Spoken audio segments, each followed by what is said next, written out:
Well, hello there, ladies and gents. Great to see you again. Welcome back to Game Changers, the lessons you never learned in school. Ryan Ruff here, your moderator. But as always, I've got Barry Garapedian of Mag 7 Consulting joining me in just a moment. And boy, do we have a great topic teed up for you guys today. This is a fun one, and it's one that Barry has leveraged a time and again. So I'm excited to get into what today's topic is and all the good stuff that lies within it. And as you're probably seeing at the bottom of your screen or just pressing play on today's episode, you understand that today's conversation is all around creating a world-class dinner party. We're going to get into what world-class really means by definition, and then, of course, how Barry would execute, plan, and really nurture this idea of a world-class dinner party to forge new relationships or really reinforce existing relationships. We'll get into all the good stuff in just a minute, but first, let's go ahead and say hey to Barry. Barry, good to see you this morning. How you doing? Ryan, it's great to be here. This is going to be a great conversation, and I've been doing this for over 30 years, so I can't wait to share it with all of you. Yeah, I mean, and hey, look, who doesn't like a good dinner party, right? I mean, it's hard to turn that down. But why don't you stay high level for us? We'll get into the weeds in just a moment. But Barry, talk to me about you've referred to them as a different thing, not necessarily a world-class dinner party. I know you have a different name for it, but why don't you set the scene for our audience a little bit? The most important thing is creating a moment, something extraordinarily memorable. So how do you do that? Food is a natural endorphin for all of us. I love food. What if you were to create a world-class dinner party whereby you have a private room, one of the best restaurants in the city or state, and you create content in that room that no one will forget? That's what we're going to talk about today. And I will tell you, if you do this, people will never forget about it. Agreed. And just, in us planning this conversation today, you shared some stories of your own, which were just fantastic to hear. I know we'll share some of those as well, a little deeper into the conversation, but let's still high level, Barry. Why would you say this topic is so important? I mean, everybody's, likely been to a dinner party. They know what they're about, but this idea of a world-class dinner party, I know you refer to them as dash dinners sometimes. Why is this just so important in the first place? When you go to a dinner party and there's anywhere from 10, 15, or 20 people at a dinner party, you have 8 or 9 conversations going on. It's oftentimes dislocated. Energy is in different places, and you never really get a community feel. So this is just the opposite. This is all about having one powerful question and having fun through the psychology of people like to win things. So it's rooted in science about the psychology of people having fun, making it memorable, but also I love differentiating myself from everybody else. I want to be different. So if you put great food, great cocktails, a wonderful restaurant, a private, intimate room, and that's exactly what we're going to talk about, how you do this. I love it. And Barry, I know that you've leveraged this tactic really to raise over 100 million in revenue over the course of your time in your seat on Wall Street. This was something you guys did regularly, and boy, did it leave an impact on the folks you did business with. So let's start breaking this thing down. So I know we've got kind of 4 key things that really make up this world-class dinner party. Why don't you share what those 4 are? And then of course we'll get into each one on a granular level. So first of all, you need to have the people who come. So number 1 is who's going to come. We would have no more than 18 people come into the venue. You are going to pick the best restaurant in your city or town with a private dining room. That room needs to be an intimate room. You don't go 25 people. It's too many people. 18 or less. Typically, we had clients. We had centers of influence. We had a variety of different people at the party. We also would have our wives or partners with us. We didn't wear ties. We were more casual, open collar jacket. So the people, no more than 18. The room was very, very important. It needed to be cozy. You didn't want it to be large, so large that you feel like it's like almost like a den. The restaurant obviously has to be a wonderful restaurant. Once you're in the restaurant, you're in the room, it's very, very important to have an open menu. And what I mean by an open menu, we don't want a preset menu where you have 3 choices for an entree, a salad. It takes away the excitement of people ordering. And there's endorphins in when you have a choice, especially with affluent people. Many of them have diet restrictions and they have I can't have this, I can't have that. So they get to choose. So there's an excitement with opening a menu, choosing um, uh, many different things on the menu.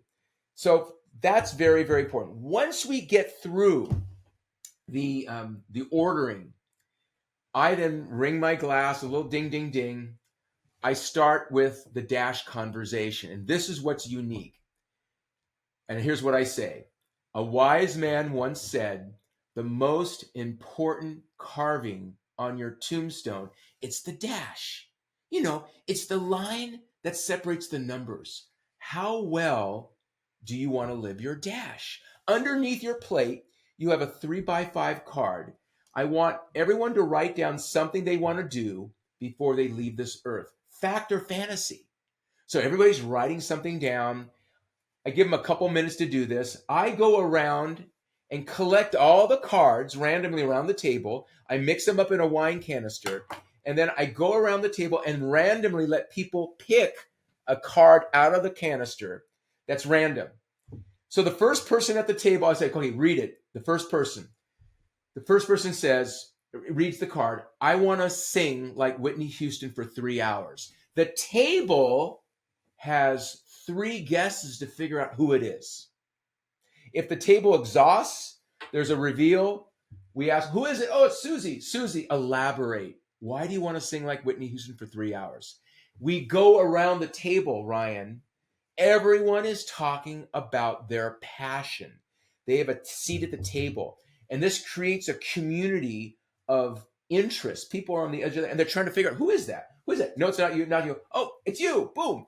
So that's the context of the dash conversation. I love it. I love it. And there's a fourth and final component you and I have talked about that's so important, this idea of winning. Elaborate a little for me. So let's talk about that. Once we are done with the dash conversation, and again, entrees are being served. So when they're serving entrees, say, hold please, serve all the food. People are eating. We'll start up again. There's a natural break, and a very famous basketball coach, his name is Jim Valvano. I'll never forget when he said this. If you can do 3 things every day, you will have a phenomenal day. And that's laugh, cry, and have emotions. We want to have those kinds of things happening in the evening. So we start off with 10 trivia questions with a $10 bill on it. And I'll read off a question like, who's been nominated for the most Academy Awards? And someone says, Meryl Streep. Boom, $10.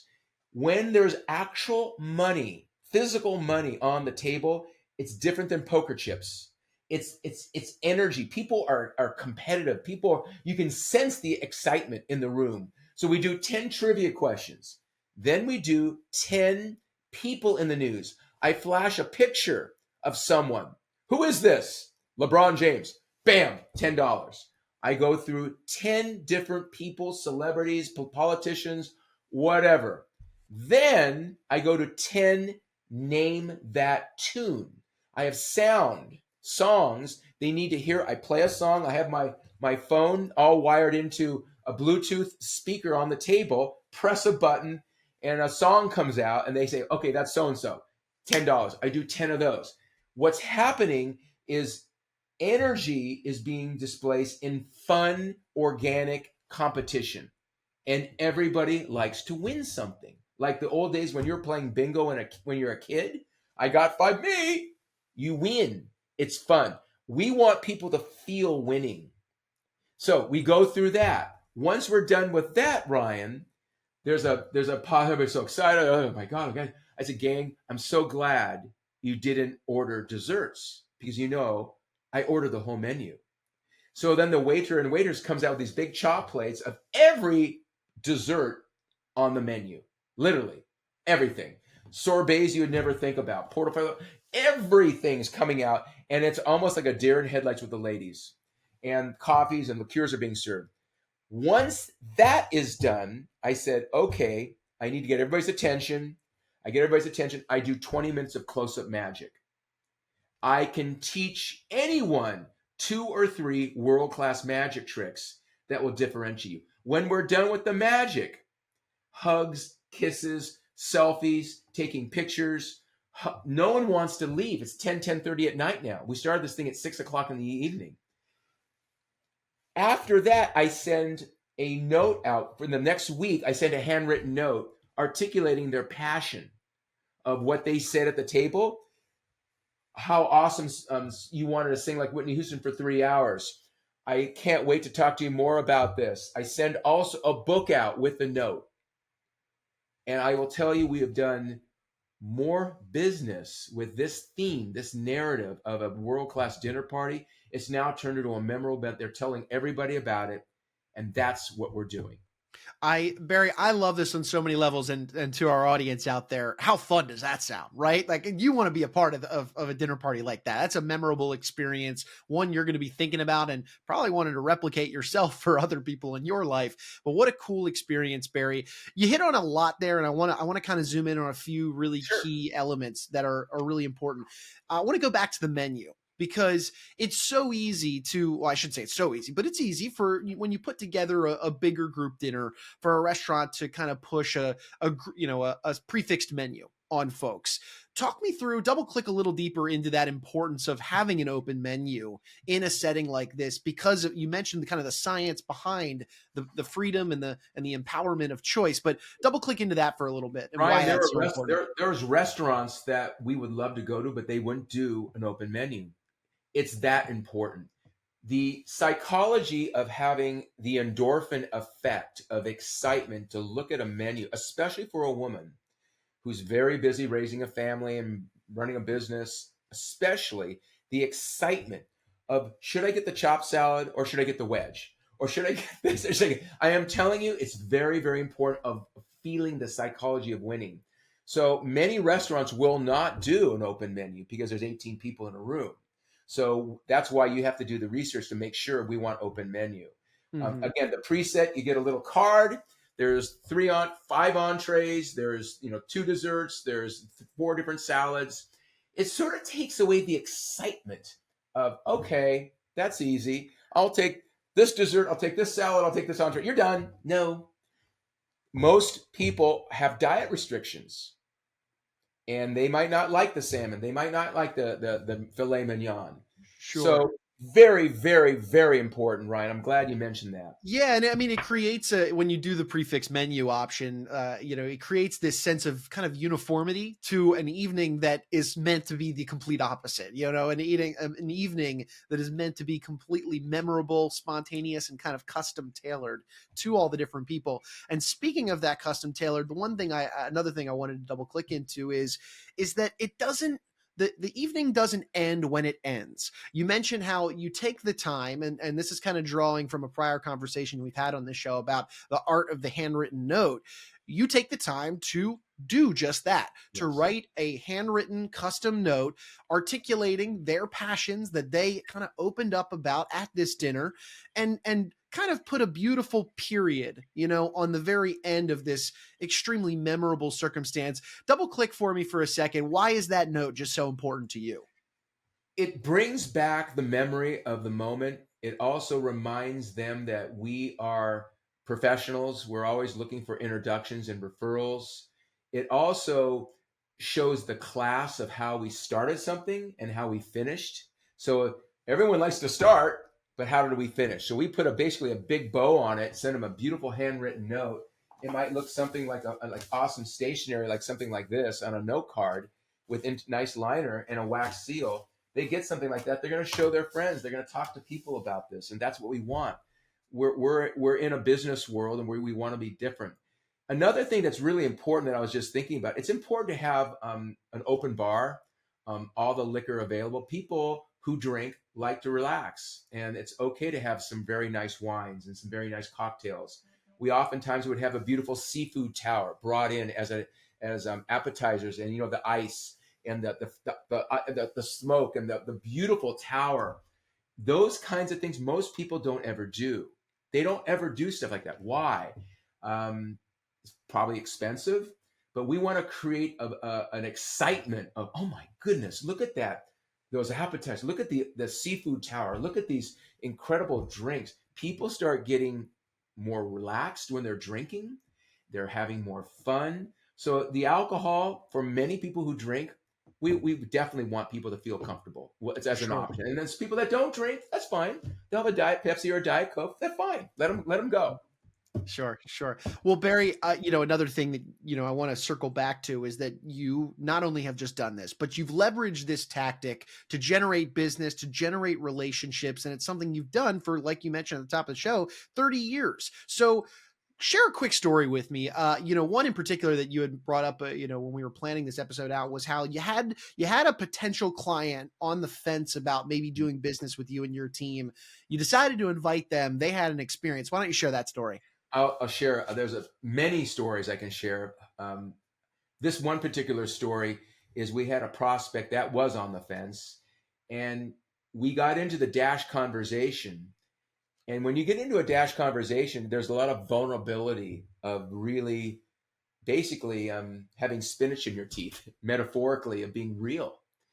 And I think the realness and the energy of us being humans and dealing with all kinds of challenges made us more attractive to this particular client, and to say, we want to work with you. You're vulnerable. You share all these things that you had to overcome, and we've never been to a deal like this before. And they ended up doing business with us, and they brought over significant amounts of their accounts that we managed. And that happened numerous times, Ryan. There's something about being vulnerable and sharing things that didn't work out that later turned out to be even better. So that's what comes out in these dinners when you're bringing in passions or things that you're writing about and you're sharing with a table of 18. You hear all kinds of interesting things. So extremely, from a business perspective, very, very lucrative. I love it. Barry, as we kind of bring our conversation to a head, we shared a lot in terms of the tactics, the strategy, the why, and the how.